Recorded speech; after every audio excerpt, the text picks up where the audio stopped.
No, he can't do it. Nobody can live up to me. We're going to be talking about fracking, Joe Biden, maybe some riot talk on episode 259 of the In the Tank podcast. As always, I'm your host, Donald Kendal. And joining me, I've got a full crew here. I've got Justin Haskins, editorial director here at the Heartland Institute, and co-creator of the Stopping Socialism Project. What's up, sir?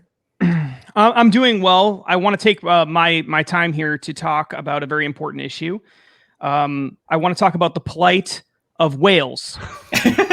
Not whaling, whales. There are too many of them, and we need to get rid of them. There are 15,000 whales in the world, and about 2,000 of those whales have invaded our coastlines in California. This must end. End the whales. Nuke the whales. Justin Haskins, great. We also have Isaac Orr, research fellow at the Center of the American Experiment. Is that right? I think it's janitor. Yes, custodian is my real job there. How are you, good sir? I'm great. Has anybody ever called you Donnie Kong, like DK, and did like the monkey rap from the Nintendo 64?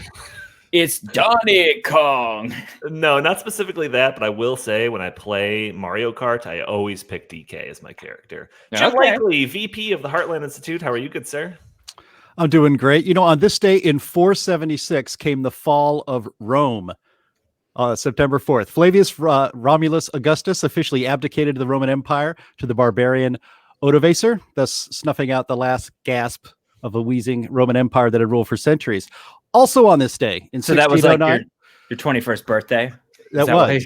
Yeah, I got to drink. You know, it was a bit sad. It wasn't as fun in the pub as I expected, but, you know, fall of Rome tends to kind of a downer. Damper on things. Yeah. Also on this day in 1609, Henry Hudson first laid eyes on the island of Manhattan from his ship. He, of course, could not have dreamed that someday, 400 years later, the mayor of that city on that island would one day be considered the modern-day Flavius Romulus Augustus. And on a brighter note, on this day in 1882, Thomas Edison conducted his first large-scale test of the light bulb, bringing to an end, Justin, you might be interested in this, bringing to an end the whaling trade. Oh my gosh. I was waiting to see how this all connected. Oh man, that's like a 3rd-degree burn right there. Sure is. Yeah, so you're against Einstein then, right? I mean, that's... Why would we be against Einstein? Oh, wait, who did you say? Thomas Edison. Oh my God. You're against he totally Did you just do that? Yeah, he did. He did. Man. Yeah, the problem is Jim was so boring that the host of the show couldn't even pay attention. Who about Gluteus Maximus the Third? What happened? Jim. All right. Well, I do want to talk about Joe Biden. I think that his topic of fracking is a policy thing that we talk about on this podcast all the time. It relates to the election. We do have to get into that. I feel like we're obligated to talk about that. But before that, I do actually want to ask you guys, make this a little roundtable discussion. Does anyone care about sports? Like it's seemingly like nobody cares. Everyone in my immediate circle doesn't care anymore. Yeah. Anyone? I'll say that my interest in sports has certainly waned.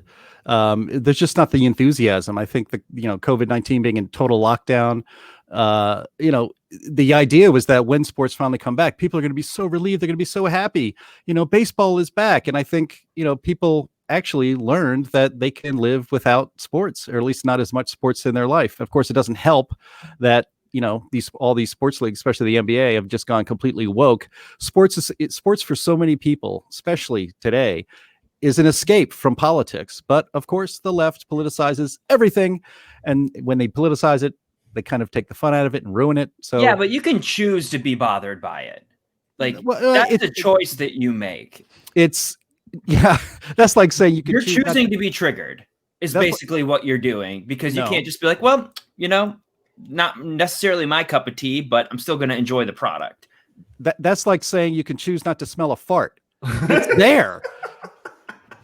I can't. You can't help it. That one out later, I think. Yeah, I don't know. I think we can say fart on YouTube. Well, to Isaac's credit, I mean, like this is something that. So I'm not super into sports, like a hockey guy, and that's about it. But I really do like movies. And, you know, every actor is like a super woke SJW type. And I just kind of have to put that on the back burner when I enjoy the movies that they're producing, right? So I kind of get what Isaac's saying here. If you wanted to be outraged every time somebody didn't agree with you and say you were not going to use that product, what would you be doing? Just eating. Isaac. You'd be watching Charlton Heston movies every single weekend. Isaac, I'm not outraged. I'm disappointed, and it takes away some of the enjoyment that sports gives you because it's all so darn politicized. You know, it's supposed to be an escape from real life, and instead it's in your face all the time. You know, like on the Avengers, they don't have leftist messaging on their clothing, on their costumes as they're walking around acting in the film. That's what happens in the NBA now. It's on the floor. It's on their backs. Yeah. It's going to be on the helmets in the NFL. It's like, come on, leave it alone. Let me just enjoy football, for crying out loud. But you can choose to be bothered by that. Like, here's the thing. Like, I'm not watching the Bucks. I'm hoping that they don't suck and, you know, screw it up. But like, you know, I'll look at my phone and invest 30 seconds of my life and be like, oh, cool, they're doing well. And I'm looking forward to the Packers. So, yeah, I think that, you know, all you have to do is be less of a snowflake and you can still enjoy sports. Andy, you got your mic set up? Because I want to bring you into this. You're the person that actually cares about basketball. I care about basketball more than Andy. Yeah, Guaranteed. Right. What? I don't believe that. What do you want to bet? Dude, I've gone to every single Bulls home game for the last 10 years. Yeah, I had season tickets to the Celtics. Yeah, you're right. It's like 20 games a year. That's true. I had season tickets to the Celtics but the Celtics for years. Good. That changes everything. I do it for a bad team. Continue, Donnie. What's your question? All right. Okay. I'll go to you, Justin, because I was kind of unaware of that, surprisingly. But Andy, in your like kind of immediate circle, what's kind of the enthusiasm around basketball? Like, so basketball enthusiasm among my friends is pretty high. I think people are just like I live with a bunch of sports fans, and I think people are just starved for content in general. So the fact that they get this like high octane playoff basketball is just enough for everyone. And the whole protest thing going on in the NBA doesn't seem to be a huge deterrent to my friends, saying that a lot of my friends are more liberal than all of us here are. And I personally think that the first NFL game is going to be a cultural moment in America. I truly believe that the first kickoff, the first national anthem is going to be a moment. Well, I'll have that conversation, but I'm asking you all of this because there's been a couple of news stories that have come out recently that are talking about just like the ratings just plummeting for the NBA. I think it's off like 23% off of last year. There's a Forbes article that I have here that said that 38% of sports fans say the NBA is too political, and that's the reason for not watching. So there's a bunch of stuff like that. So whether or not Isaac's saying that people, you know, can choose not to be triggered, or however you phrased it, seems like there's a whole lot of people that are not interested in kind of partaking in this product that they're selling. Now, these articles do say that, like, well, it's actually just because, you know, usually the basketball is done by this time of year. There's usually not basketball in the summer like this. So that's, you know, it's comparing apples to oranges. But like, to Jim's credit, I thought that it would be the opposite. I thought, like, okay, you know, we've been in lockdown. There's nothing else we can really do. We've had no live entertainment for months now. You would think that people would just be craving anything. Yeah, look, I think that when sports went away, I was very sad. Okay, like very, very sad. That's my go-to thing to put on every single night. Every night I come home, that's the go-to thing. I don't watch news. I typically read it. I don't watch it typically. And so most of the time I put on sports, whatever it happens to be. And I really did miss it when it went away. But at the same time, when it came back, it didn't feel real. It was all these weird stipulations and this shortened season, and they're not. But then no this one's is in the crowd. Well, that actually I think is the biggest thing, and I don't think that it's necessarily conscious, but I think that subconsciously, when you're watching these games, and it's like you might as well be watching a high school game with really talented high school players because there's nobody there, and so it feels like you're not watching there's nothing big happening. But when you're watching playoff anything, especially in playoffs, the crowd is super into it. there's a lot going on and you feel like you're a part of something that matters, right? Yeah. Here, it's just you're a part of, what? That's a good 10 point. guys on the court just running around playing basketball. And it's like, this doesn't feel like it means anything. Yes, and I think that's probably the biggest point. It almost seems like people know that this year is going to come with a big asterisk at the end of it. Like, oh, they were the champions in 2020 when we were locked down and all of that stuff. So it seems like the stakes are a lot lower. So maybe it's just hard to get enthused about it. Right. And the fact that you have all of them playing, because this is the other thing. The reason why sports are so popular is in large part because over a very long period of time, there's been this whole culture built around in the media, built around promoting sports. It's very seasonal and it happens around the same times every year. And it's for different sports, it's a different kind of feeling. And they're very tied to because I watch sports all year round. So it's very tied to the time of the year. Now it's like, there's so many things going on all at once and it all feels kind of weird and they all have different rules and stuff in a lot of cases. Like they've changed their way that they're doing their season. They changed the way they're doing their playoffs. They've got more players on the roster. They got all this stuff going on. And it's like, I don't really know what I should be watching or paying attention to or what matters.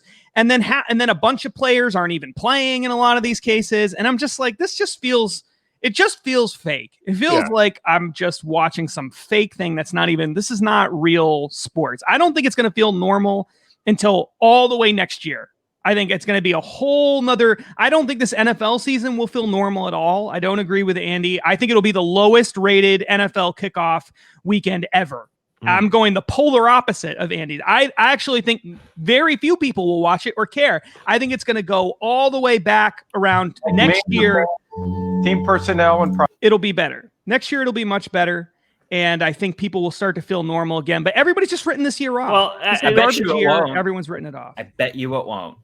What, you're saying that it's going to be highly rated? I'm going to say it's not going to be the lowest ever. The lowest ever, like in the modern era, not like 1950 or something. But yeah, the lowest ever in the modern. So you think that in 2012, the ratings are going to be comparable? It's going to be comparable to 2012? I'm going to say, I will bet you it will be higher than 2012. Why is it lower for all the other sports? Because they're not football. I don't know. Well, see, now I think Isaac and Andy are on the right track here because the difference for the sports for football season is that for the most part, it's going to be, if everything works out right, it's going to be a regular full 17-week season, a full 16-game schedule, the same, wild card and playoffs system that we're used to seeing. It's the only sport that actually has a chance, the major American sport, professional sport, that has a chance to have an actual real full regular kind of season. There'll be fewer people in the stands. It'll be a little bit weird in that respect, although the Los Angeles Chargers, you wouldn't be able to tell that they were limiting the number of people that could be watching their games. But because the NFL is going to have as close to a real regular season as possible, I think it's going to be different. I certainly am going to watch. I'm certainly watching. I mean, my Steelers play Monday Night Football in week 1. I'll be watching, and I think the ratings will probably be less, but not significantly less, not like 20%, 30% less like we're seeing in the NBA. So another kind of just in my immediate circle of friends and family, I feel like there's a lot less enthusiasm for like fantasy football teams, which I think drives a lot of viewership of just like your standard football game. Like obviously you'll watch your home team squad, but not necessarily every other team. But you do if you have fantasy football. Okay. And like my brother, for one, he's not doing any fantasy football this year. I've got a couple of friends that are in one league instead of two. So I feel like so you guys, like I know Jim, you do fantasy football. Andy, you as well. Justin, pretty sure you do. Isaac, not so sure. I mean, are you guys still in the same amount of fantasy games or leagues? Yeah, but I can see that actually dropping. And I think a lot of it is due to uncertainty that the season actually finishes. So right. Do I really want to hand over $100 to someone and go through all of this work and drafting a team and stuff to have the season conclude halfway through? Well, no, it'll just be another factor that you have to consider when you're drafting your players. I'm drafting players that already had COVID. It's part of my strategy. What's the likelihood that they're going to boycott and not play or something like that? You got to factor that in. These are all real things. It's insane. But I don't know. I guess we'll find out when. Usually, it's around like the second week of September that football comes back, right? Yeah. Yeah, so, 2 weeks away. It's usually the first end of the first week or so. opening night is Thursday, September 10th. Okay. All right. I guess we'll see then. So, we'll report Justin. back on it. Justin, you want to take my bet? What's your bet? That this year the opening kickoff ratings are higher than 2012. Higher than 2012? Yeah. That's a weird bet because I don't really know what they were in 2012. Well, I don't either. I'm You just picked saying. the year. All right, sure. You said the year. Oh, All yeah, right. I was picking a random All right, year. Andy, mark the tape. Wait, You gotta so mark the higher tape. than 2012? I don't. Yeah, all right, I guess. I don't know. I don't know what they were in 2012, but yeah, All right. fine. A very informed bet going on right now. We Yeah, gotta come up with exactly. the stakes afterwards. Right. All right, enough sports talk. Yeah, I just find myself not caring. Like You started even with this, Donnie. basketball, I would like keep track to see like who's winning and all of that. Mhm. And I have not like when they boycotted like a couple of weeks ago and they weren't going to play. I was like, oh, they started already? Like, I didn't even know they came back. So I will say this, like just really briefly to go back to that because I didn't talk about the social justice warrior aspect of it. okay, go ahead. I will say that I don't know how much it I'm not gonna not watch it for that reason, but I will say that when I watch it, I am always mildly annoyed, and Sure. I'm sure that at least subconsciously that has to have an effect on people because how can you it's annoying. You look at it and you're just like, I don't need to see this. This is not, like Jim said, this is not why we watch sports. We don't watch sports to be divided over issues and to make social justice statements and whatever. And so I'm not really that bothered by it. Generally speaking, I would never not watch something because of it, but I am annoyed by it. And that can't be good for your product. You don't want your product to annoy people. So Yeah. Well, there's actually been one professional sport that's actually doing very well in the ratings, and that's the PGA Tour. I was going to bring that up. All right, Yeah. go ahead. I mean, I watch a lot of golf. I've been a golf fan for my whole life, and I also watch tennis. I've been watching the U.S. Open tennis tournament that just began this week. It's and those don't really need fans. I mean, you don't miss them. I mean, half the people probably watch golf with the sound off, and while they're going about their cleaning the living room or something like that. So professional golf, and they've actually they have made social justice statements. They have they've tried to be relevant. There's a golfer, Cameron Champ, who wears one black shoe and one white shoe for racial harmony, which is fine. But they haven't made the cookie, Jim. Yeah. Look to the cookie. Look to the cookie. They haven't, but the PGA Tour hasn't really hammered it over and over and over again the way certainly the NBA has, and we'll see how hard the NFL goes on this. I fear that there are going to be a lot of annoyed fans that are going to watch because they love their football, they love their Packers, they love their Steelers, they love their New York Giants, but they're going to, like Justin said, there's going to be this little current of annoyance that is just going to be there while they watch. Yep, I don't know. We will see, and I don't know. We'll talk about it. We'll see who wins that bet between Isaac and Justin. All right, we got to talk about fracking, and we got the fracking guy over here. Follow him on Socialist Twitter, Isaac Orr. So yeah, it's one of the more recent policy-related stories that kind of ties in the presidential election. We talk about it all the time here, fracking, so it makes sense for us to kind of weigh in on this. So, the news stories recently have been about Biden's seemingly contradictory statements on fracking. So during his campaign stop in Pittsburgh, Biden told audiences that he is not for banning fracking for natural gas, despite the lies that Trump has been telling his supporters that are to the contrary. That caused a number of right-wing publications, organizations, and shows to dig up old footage where Biden does say that he's in favor of shutting down fracking. So this is clip one, Andy, if you want to play that. So this is just a couple of things that I think it was like a March presidential debate that he had some of these statements. So yeah, when you have that ready, just go ahead and play it.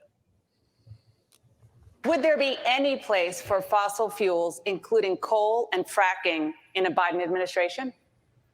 No, we would work it out. We would make sure it's eliminated and no more subsidies for either one of those. I'm talking about stopping fracking as soon as we possibly can. no ifs, buts, and maybes about it. I'm talking about So am speaking I. to China. Well, I'm not sure your proposal does that. And I would not stop fracking. I'd gradually move away from fracking. I would just not do more fracking on federal lands. All right, go ahead and stop it there. You first. Why? So a bunch of outlets came out to Biden's defense. The Washington Post had a fact check article, and PolitiFact had one as well. So the PolitiFact article said, yes, Biden did say that he was for banning fracking during a March primary debate. However, a Biden campaign representative clarified Biden's position that he only wants to ban new fracking activities on federal land. So Isaac, you wrote a 6-piece series for the Center of the American Experiment on Biden's positions on fracking. Can you help clear this up a little bit? Well, no, I can't, because I don't know if Biden knows what his position is on fracking. Or even what his name is. Just Who am I check- again? Oh, am I for fracking or against fracking? What's my position? I don't think he knows. What's fracking? Yeah, exactly. Yeah, well, I mean, like, you watch these clips, and I even went back and I did like a Google search where I had the search results. I did like Biden and fracking, and I did the search results up until like the end of June, just to see kind of what the story was prior to this latest development in this. And you do find a lot of stories of him talking about just banning it on federal lands and not permitting new fracking and removing subsidies, but not outright saying that he wants to ban fracking. So when I was bringing this subject up to talk about on this podcast, you mentioned something saying that like Biden's plan amounts to essentially being a ban on fracking. So can you explain that? Yeah, so in his March 15th debate with Bernie Sanders, he basically said that he would allow no new fracking. And this is the claim that his campaign immediately walked back because they know that they need to, make it appear that they don't hate fracking in order to try to win Pennsylvania, right? But the thing about fracking is that you need to keep doing it over and over again in order to keep producing the same amount of oil and natural gas. So a ban on new fracking is essentially a ban on oil and gas development in the United States. Oh, okay. Well, yeah, that's kind of an interesting way to put it. Yeah, like we've done episodes specifically on fracking in the past, and maybe I'll link to that in the show notes. Sure. Episode 230, we dedicated the majority of the episode to fracking facts. So you explained how fracking's not causing your water to burst into flames. It's not polluting groundwater. It's not causing birth abnormalities or all the different myths that are out there about fracking. So I don't really want to get into all of that, Sure. because people could just watch that older episode. But maybe explain why this is like such an important topic with Biden and why he's jumping through all of these hoops and trying to say, oh, no, I'm not actually for banning it. Because you would think like, Bernie Sanders and AOC types, they're for it. So why wouldn't he just kind of join in the bandwagon here? Because he knows that's electoral suicide. Okay. There is more than, I think it's 250,000 people that are employed in the natural gas industry in Pennsylvania. Texas is a huge producer of oil and natural gas because of fracking.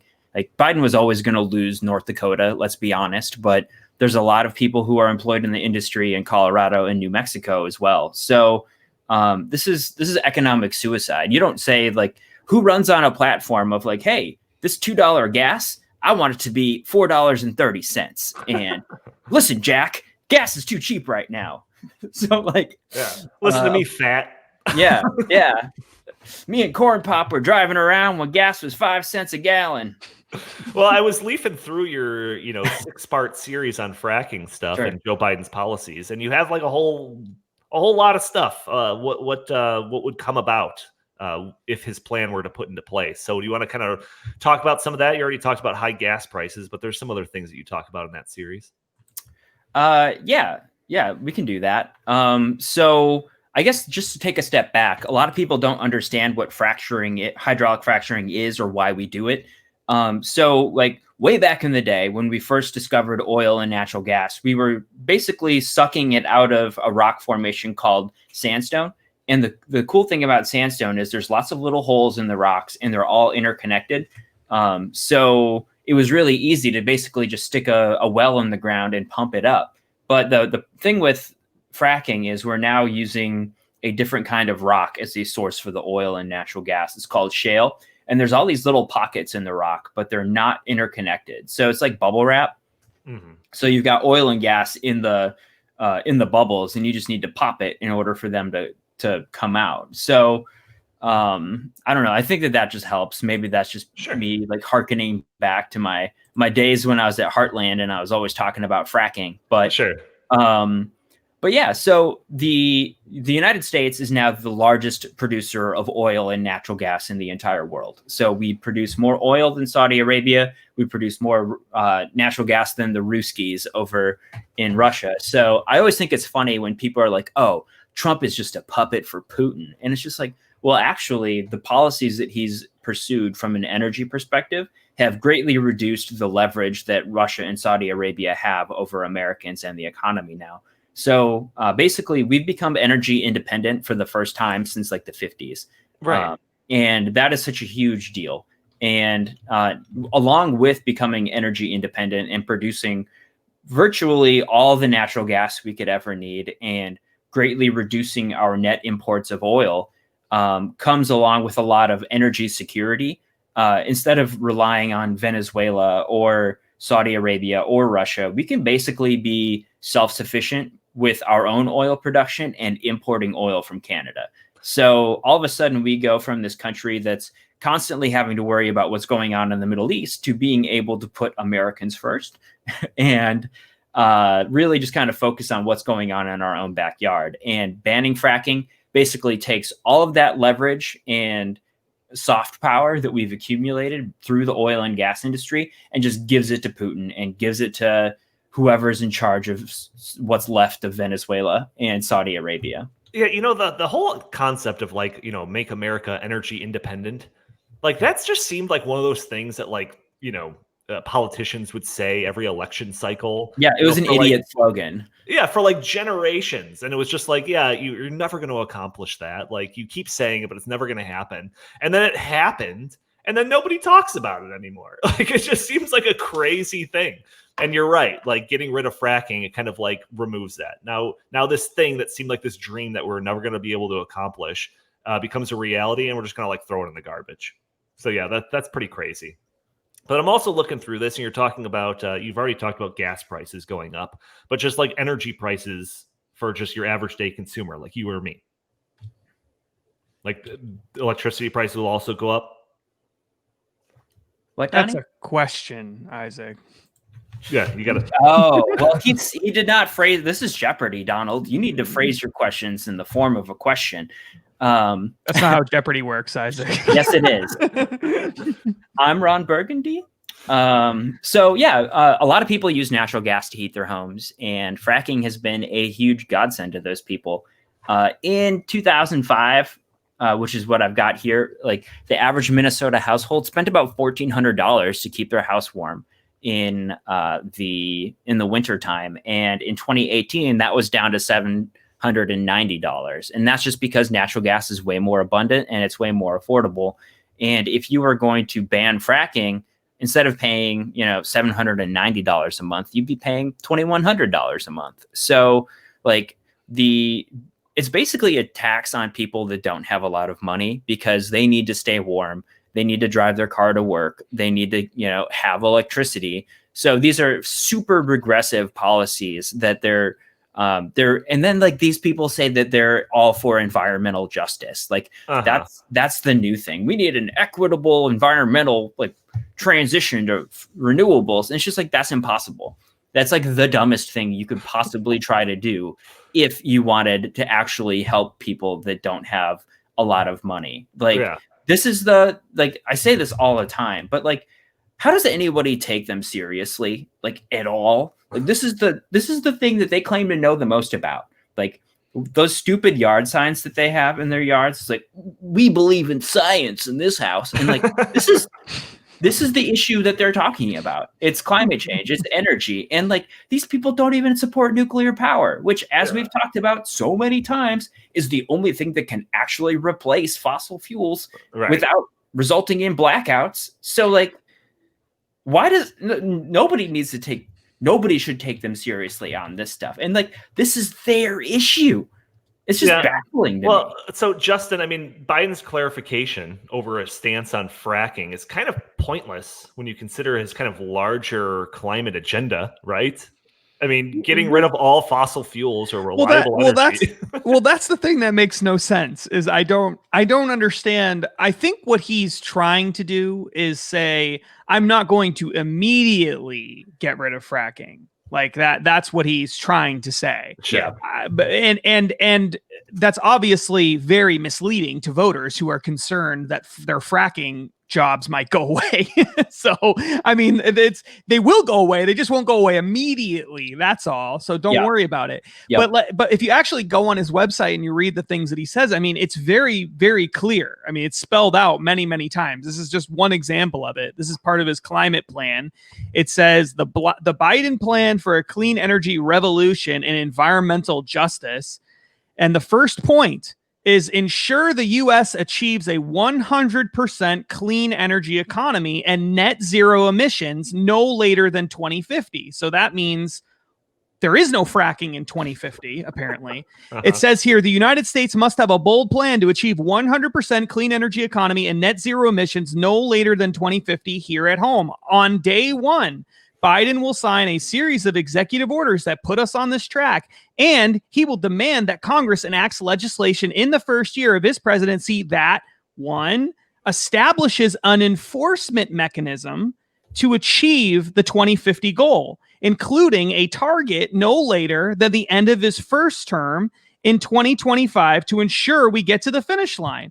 Well, what does that mean? Yeah. I mean, what enforcement mechanism? Enforcement mechanism of what? How are you going to make sure that this happens without banning it from happening? There is no other way to do it. So obviously he's talking about not banning just fracking. He's talking about banning any kind of conventional energy development, essentially. And we have to have a 100% clean energy economy by 2050. And we have to get on that track by 2025. That's what he says here very clearly. So I just don't even really understand what it's just a flat out lie. Essentially, this is just a flat out lie. Does he want to ban fracking? Yes. He doesn't just want to ban fracking. He wants to ban all sorts of stuff, but he wants to ban fracking. He just doesn't want to do it right away. That's all. But he does want to say he wants to ban fracking, right? Because that's not going to win him any votes. You're not going to, in Joe Biden's America, every fracking job is not going to disappear the day he becomes president. That is true.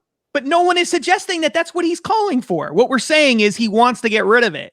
And he does want to get rid of it. And he couldn't be clearer about it. 100%. I know Joe is not good at math and other things that involve thinking. Cognitive activity. Right, exactly. But 100% means all. It means everything. It means you can't have anything other than that. That's what 100% means.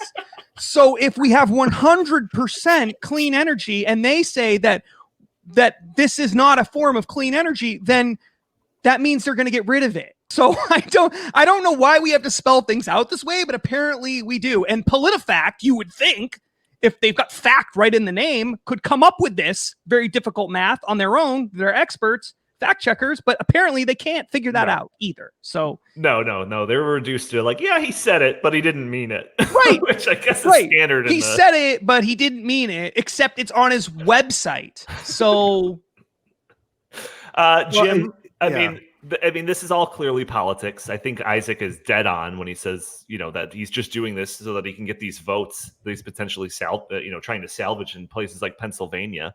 But do you think it's going to work? Well, as somebody from Pittsburgh, I'm telling you right now, it's not going to work. In fact, I just saw this morning a new Rasmussen poll. Biden has had a very comfortable lead in Pennsylvania for weeks and weeks and weeks. They're now tied, 46-46. Which is probably more like a 2-point lead for Trump at this point. Look, if you go back to that, we don't play it again, but Bernie Sanders was waving his arms and talking, about all this stuff. Go ahead, do the voice for me, Isaac, if you want. But he was, he was talking about banning fracking. He says all of it right now, tomorrow. It's got to end right now. And Biden, if you notice, didn't disagree with him, didn't say, Bernie, that's a little extreme. We shouldn't do that. We should maybe phase it in. There's a lot of people that have jobs related to this, 250,000 of them in Pennsylvania, as a matter of fact. And we need to transition in a sensible way. He didn't say any of that. He agreed with what Bernie Sanders was saying. And Justin, you know very well who wrote Joe Biden's energy and environment plan. The most recent one was Alexandria Ocasio-Cortez and John Kerry together. Right. Man, what a couple. Yes. Power couple. And AOC is the author of the Green New Deal, and the Green New Deal bans fracking. Joe Biden has endorsed the Green New Deal. So the idea that he can run away from this, and that Pennsylvania voters, frankly, are dumb enough to believe that he's not really going to ban fracking, that he's for it. And maybe we'll just ban it on federal lands and not on private lands. Nobody's going to believe that. He's in big trouble. He was always going to be in big trouble. This was going to be thrown in his face in Pennsylvania, in Ohio, New York doesn't really matter, but Ohio and Pennsylvania do. And there's a lot of fracking in those areas. The mountainous southeastern part of Ohio, especially, and that's big trouble for him. He was never going to be able to outrun this. It's just hit him in the face, maybe a little earlier than most people thought. Yeah, and there's this article by in the Guardian that was published a few months ago, which is and the Guardian is a left-wing publication, obviously, for those of you who don't know that.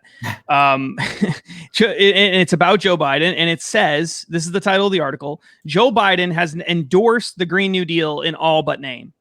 And it's all about how essentially his plan is just sort of a watered down, modified version of the Green New Deal now. And that's what it is. And guess what? In the Green New Deal world, there is no fracking. That's the whole point. There's no fracking.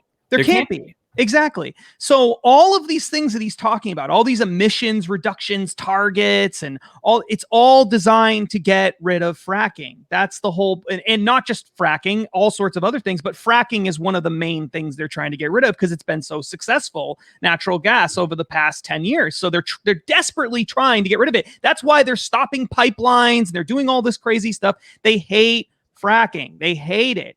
And Joe Biden would never have, let's put it this way, he would never have been the nominee if he had come out with a pro-fracking platform. It would never have happened. The only reason he was able to survive, and he barely survived, was because he repeatedly said, I am all for all this green energy revolution stuff. Just, we need to not do it in 10 years. We need to, stretch it out a little bit longer. That's it. That's the difference.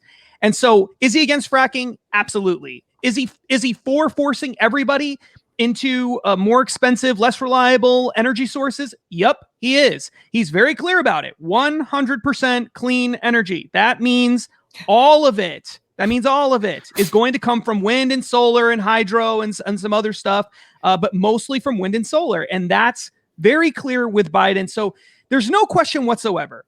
It's just a flat out lie. And the reason is exactly what Isaac said. He is and Jim mentioned this too. He is hemorrhaging support in Pennsylvania. He essentially can't win without Pennsylvania. It's almost impossible for him to win without it. It's very, very difficult. So he has to win Pennsylvania. He can't let those voters know that he's anti-fracking because that's a lot of jobs lost there, lots of economic problems. So what is he going to do? He's going to lie all the way till November so that he can sneak into the White House and then let AOC and whoever else is in charge of his climate agenda destroy all the fracking jobs. And too late. It's, he's only in there for one term anyway. He said that if he wins, he's only going to stay in one term. So what does he care? Wait, he said that? Yep. Okay. Yeah. One term. He's not staying in for more than one term. He actually denies that now too, by the way. He denies that now too? He probably doesn't remember saying it. Come on. Yeah, give him a break. Come on, Jack. Listen, Jack. Come on, man. Yeah, exactly. But he's gone on record and he said, people asked him point blank. So a lot of people are going to lose their jobs if we completely transition away from fossil fuels. Are you okay with that? And he says, yeah. And then he lies and he says, well, we're going to put them in better jobs in the wind and solar industry. And there's 1.4 million people who are employed in the oil and gas industry. And there's only a small fraction of that in the wind and solar industry. And, we buy all those dang panels from China anyway. 82% of the panels that we buy come from China. So, who wouldn't love that if you're, a Chinese investment firm and you're just like, oh, okay, so the Americans are going to not use things that are reliable. They're going to drive up their energy costs and they're going to buy it from us. Like, man. Yeah, no kidding. Yeah. Well, I think one thing that like the left is really good at over the right is like being able to come up with like talking points that everyone just regurgitates over and over again. And I think like because of that, people on our side of the aisle are hesitant to do that, because it's like, oh, we're just kind of talking from talking points. But forget that. Here's the talking points that I've come up with during this conversation with fracking. And this is like something that, like, whenever this topic comes up, like these are the things that you can go to refute what your annoying cousin is saying about Joe Biden. So, number one, Biden's plan is essentially a de facto ban on fracking in the short term. Number two, Biden's larger climate plan is absolutely a ban on fracking in the medium term. Number three, fracking is not an environmental disaster. Go check out our episode 230 if you want the facts on that one. Number four, fracking has flooded the United States with affordable energy. And number five, fracking has allowed for the United States to achieve energy independence. It's like fracking isn't in the news. It's not like the sexiest topic in the world, but like it's such an important thing that like I'm glad that we have the kind of the platform to kind of give it the amount of attention that it deserves. Well, I will say it's sexy right now because it's all over the news, and every single news story is saying that no, actually, Joe Biden does not want to ban fracking. Every single one is saying this. There are dozens and dozens and dozens of stories promising people that's not the case. Well, that's like stories saying, no, Joe Biden doesn't beat his wife. I mean, when you're doing stories that he doesn't want to ban fracking, people are going to know that he wants to ban fracking. I mean, that's just the way it goes. Even talking about this in the media for him is bad news. Yeah, no, that's a good point. But, you're just constantly inundated with these articles. They're all towing the same line. Like, nope, he said it, but he didn't mean it. He said it, but he didn't mean it, which, to what... which is great. That's what you want in a president, right? You really want a president that says things, but actually that's not what he meant at all. He doubled down on it. Oh, no, but he didn't mean to double down on it. He's just confused. It's like, yep, that's exactly what we want. Sounds like a good president. Yeah, he said it on the debate stage where everyone was listening, but his staff quietly explained that he was misspeaking. That he meant the opposite of what he said. Right. Had to explain that. No, actually, Joe meant the opposite of what he just said. When nobody's listening or anything like that. Yeah, I mean, Joe Biden also said he wants to make the entire fleet of federal vehicles electric vehicles, presumably, in his first term. And so that's going to be a fantastic employment opportunity for children in the Congo to be digging the cobalt out of the ground with their hands. So it is a jobs program, but not for Americans. Jim, I don't think you were on the episode where we're really getting into Joe Biden's climate plan, but like he wants to develop new fuel for airplanes too. Yeah, whole new fuel. That's part of his plan. He also wants to have, and nobody talks about this, but it's pretty incredible. Part of his plan, part of his climate plan is, he openly is saying this in his climate plan, he wants a global trade war to stop other countries from using fossil fuel. He says this openly throughout his plan, that all trade agreements in the United States have to be contingent on people reducing fossil fuel emissions. He's going to hold the world accountable by demanding that nobody use fossil fuels anywhere in the world. He literally says in his plan, it's part of his plan, to have a global trade war with any country. And he specifically names China, actually, in the plan. He specifically calls them out and says, if you guys aren't on board, then we're not going to trade with you, essentially, or we're going to slap a bunch of tariffs on you. I mean, what do you think that's going to do for the global economy when we have a global trade war because China doesn't have enough solar panels? I mean, my God, like that's pure insanity. It is pure insanity. Yep. And that's part of his platform. You can read it on his website. And California just didn't have power for 2 days. Like, I mean, it was 2 days in a row that they had rolling blackouts for hours at a time. So it's just like, oh, weird. The sunset. I guess we don't have electricity right now. Yeah. Our solar panels are as useful as garden gnomes. Yeah, and that's what they want. Is the wind blowing? I want to be able to watch TV tonight. Gosh, that's so great. Like that should just be his like advertising campaign in California. Like, Darling, exactly right. This is the wind blowing. Yeah. Go ahead, Justin. Go, Justin. This is the official. This is officially from his website. This is exactly what it says. It says we can no longer separate trade policy from our climate objectives. Biden will not allow other nations, including China, to game the system by becoming destination economies for polluters, undermining our climate efforts and exploiting American workers and businesses. And it goes on and on and on and on and on. And then finally it gets to a bullet point. And it says one of his things that he's going to do is make future bilateral U.S.-China trade agreements on carbon mitigation, like the 2014 agreement that paved the way for the Paris Climate Accord, contingent on China eliminating unjustified export subsidies for coal and other high emissions technologies and making verifiable progress in reducing the carbon footprint of projects connected to the Belt and Road Initiative. So he's saying right there, he's going to have a trade war with China if they don't do what he wants. That's what he's saying. In fairness, like he does say, an agreement similar to the one that happened with the Paris Climate Accord. And if we all recall correctly, China just said that they would peak their CO2 emissions sometime around 2030 as part of the Paris Climate Agreement. So China just said, we're going to do whatever we want. And if you guys are cool with that, and everyone's like, oh yeah, sign on. Yeah, cool. If it's put that way, then like, aren't they just incentivized to try to get it like as much as possible? That is exactly what that is. Yeah. I mean, that's why they're building new coal plants every single week. Like China is building more coal plants than we have in operation in the entire United States. They're going gangbusters, and they have 1.3 billion people. They have 1 billion people more than we have here. So they should be building that many power plants. Sure. So I guess Joe Biden he's going to renegotiate the Paris Climate Agreement because it's not good enough, because that's what his policies for the United States would be. But look, getting into a trade war with China. I mean, people accuse, actually they criticize Trump for, the Democrats right now criticize Trump for basically antagonizing China, getting into a trade war with China. We're going to lose that trade war. Well, here's how to lose a trade war with China.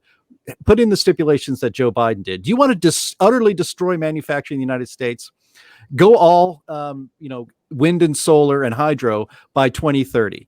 There is not a single major industrial industry in this country that can operate at a profit or even operate at all without natural gas, increasingly natural gas power plants being able to get the enormous amount of energy that, say, an auto plant or another kind of manufacturing plant needs to operate.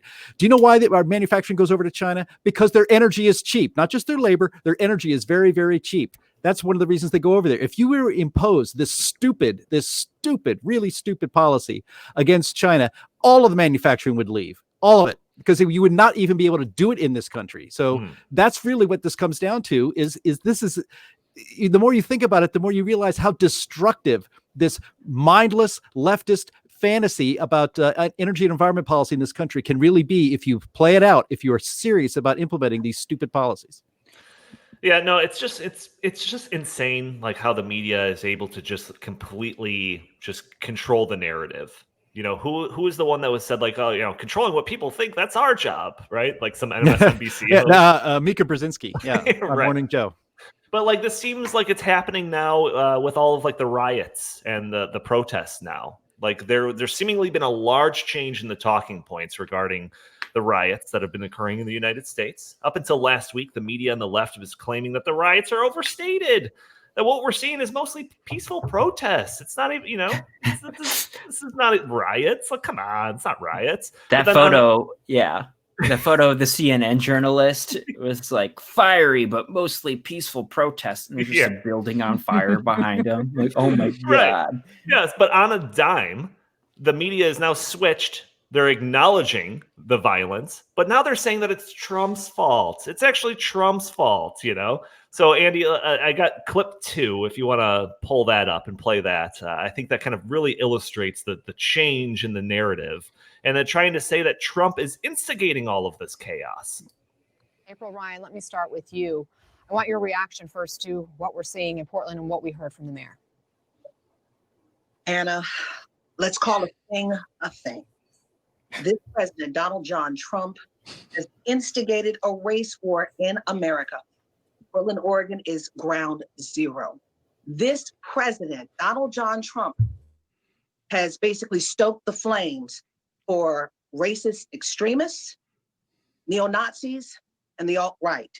Yeah, because they're all burning down our cities, right? The alt-right. Defending Kyle Rittenhouse, the 17-year-old who went in Wisconsin and killed 2 protesters. So at the end of the day, Mayor of Portland is absolutely right. And there are those who are calling for help from this president in the stoking of a race war. There is a race war in America right now because of this president.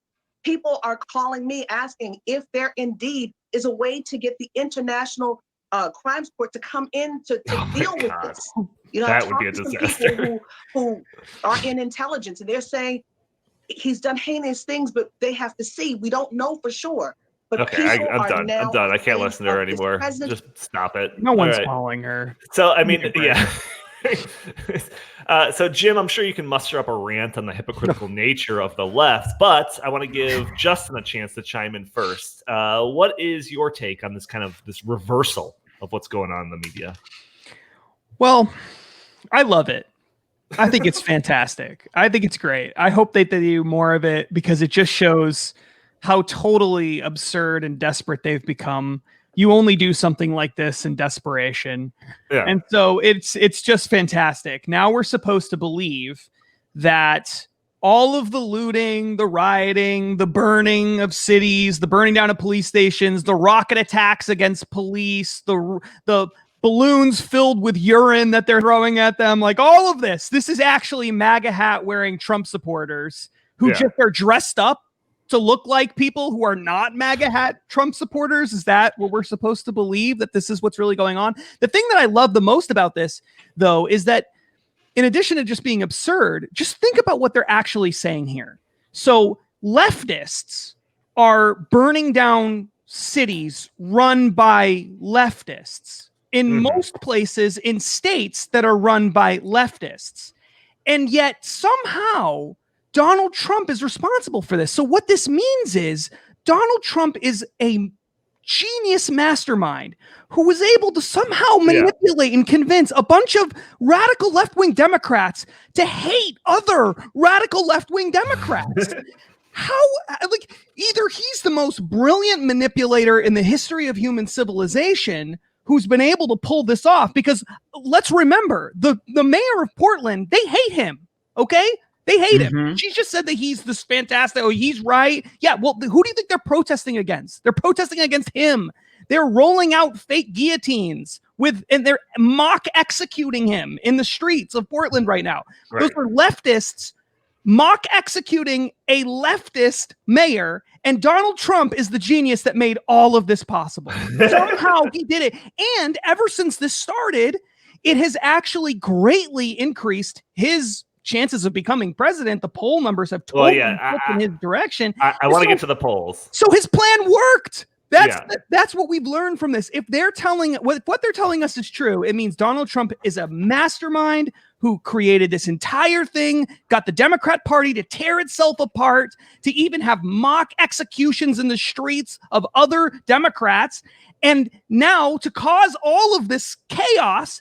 All this chaos that's being caused is now helping Donald Trump win. So this is the greatest political strategy that's ever existed in the history of this country. That's what we're now supposed to believe, apparently. All right, I'll let Jim jump in here, but I do want to. You mentioned the polls, so yeah, I mean, like, it showed that Biden was dropping in these polls, and a lot of people, like the support of these riots and protests, have been dropping. There was a recent report from Politico, a poll from Politico, that shows that support for BLM is rapidly dropping, down 9 points over the last month.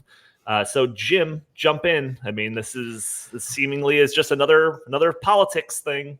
Yeah, I mean, April Ryan, she said that Donald Trump is stoking a race war in this country. And she mentioned Kyle Rittenhouse, the 17-year-old who killed 2 protesters that they were chasing him. He was under attack both times that he had to fire his weapon. And both of the people that he shot were white.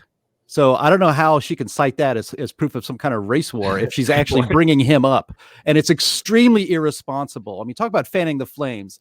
There is not something worse that I think you can try to push out there on CNN, a national news network, that the idea that there's a race war going on in the United States. There is not a race war going on in the United States. Trump certainly doesn't want a race war in the United States. Nobody sensible wants a race war in the United States. April Ryan apparently does. She doesn't seem to have any problem with it because she's faking it. She's saying it is when it isn't. Talk about stoking things. But what's interesting is for weeks and weeks, Portland is it 60 days or 70 days of night after night, straight consecutive nights of riots in the city of Portland.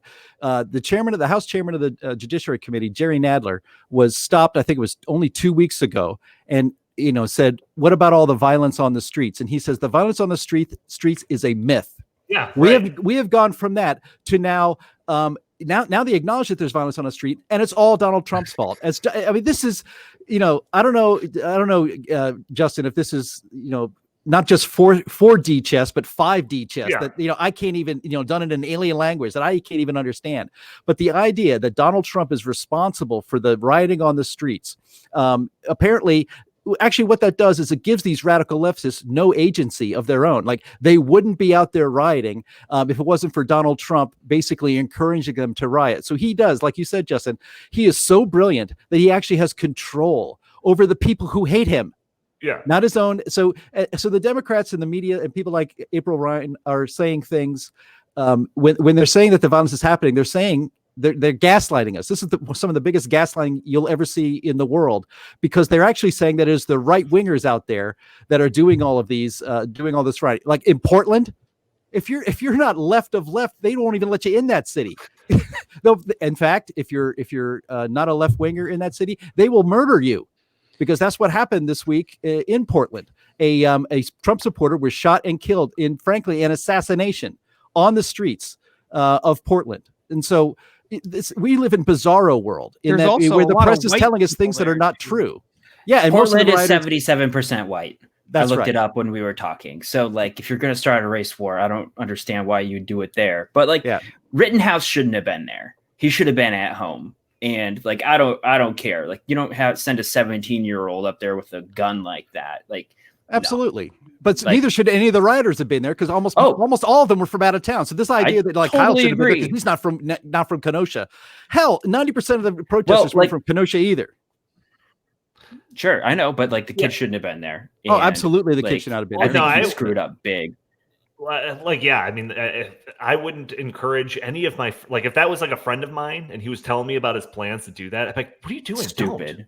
Well, he wasn't up there on his own. He was up there with a group, and frankly, the adults, should have kept a better eye on him. He's 17 years old. Isaac, keep an eye out. I do want to ask you a question. Up there in Minnesota, you picking up vibes up there? What's your read on the political atmosphere? Do you think potential swing state? What's going on? Actually, yeah. I mean, I wouldn't have said that 4 years ago, but we had riots here last Wednesday because a guy committed suicide, and people were like, oh, well, we think it was a cop shooting. And the cops actually released surveillance footage that showed this guy killing himself. And everyone's like, well, that wasn't appropriate. And it's we were trying to keep people from rioting. And I think people are just sick of it. I think that, it's in play because the mayor and the governor did not protect businesses or people or property during the George Floyd incident. And now people just think, well, we can do whatever we want. We've had more murders this year than we have. It's basically been the most murderous year since 2006, I think. So, and that was a whole year. So we'll probably break that record. Yeah. One year ago, I wrote an article for Fox saying that I thought Minnesota could flip in this election. And I'm more confident of that now than I have ever been. And the reason for that is if you look at it, most people, Minnesota's been voting Democrat forever. But if you look at the 2016 election, it was the closest that any Republican has come in a very, very long time to winning Minnesota. Hillary Clinton won by essentially 40,000 votes in a state that had more than 2.6 million votes, about 2.7 million votes. She won by 40,000. And Gary Johnson, the Libertarian candidate in that race, got more than 100,000 votes. And you got to think most of those people are not going to be voting for, whatever her name is, who's running the Libertarian ticket. So just at baseline, you think that some of those votes bleeding into Trump will make it even closer. But then when you add in everything that's been going on there, you have to think that this state has been trending in that direction for a long time, slowly, very, very slowly. And now they have this huge crisis there. And this crisis is illustrating the fact that, there are a lot of moderate Democrats in the Midwest, lots of moderate Democrats in the Midwest. Okay. And Minnesota is full of them. They're full of moderate Democrats, especially in rural areas, even in those places. There are lots of moderate Democrats who've been Democrats their whole lives. That's all they've ever known. But their party nationally left them a long time ago. And now, even in Minnesota, their party has left them. And they've been feeling that way, I'm willing to bet, for a long time. But now more than ever, you're seeing this happen in their backyard. You're seeing riots, you're seeing bloodshed, you're seeing things being burned to the ground. And how much longer are these people going to continue voting for the same folks who think they're all a bunch of racist, horrible people? How long is this going to happen? And I truly believe, I'm not from Minnesota. I've never even been to Minnesota, but I do think that the data shows that it's been moving in that direction. And with everything that's happened here and the polling numbers that we're seeing now, this is the year, I think, and barring some sort of unforeseen event that's going to happen over the next couple of months, I think this is the year where it finally flips and becomes red. And and if it happens, it's going to be very, very, very hard for Joe Biden to win this race. Justin making a lot of bold predictions in this episode. All right, we are out of time, folks. Thank you, everybody, for tuning in to In the Tank podcast. Join us every Friday for a new episode. If you like our show, please subscribe or review for us on iTunes. That would be greatly appreciated. You could also find us on Stitcher, SoundCloud, YouTube, pretty much everything nowadays. If you'd like, you can follow us on Socialist Twitter at In the Tank Pod. Send us your comments, suggestions, questions to the show by emailing us at inthetankpodcast@gmail.com. Justin, where can the fine people find you? They can find me on Socialist Twitter at Justin T. Haskins. Still verified, still got that blue check mark. So, Jim Lakely, where can the fine people find you? They can find my unblue checkmarked account on Twitter at JLakely. You can also follow at Heartland Inst, and always visit heartland.org. Isaac Orr, last but not least. They can find me at AmericanExperiment.org. That's right. Or the Fracking Guy on Twitter. All right, everyone. Thank you for tuning in. We will talk to you next week. Okay.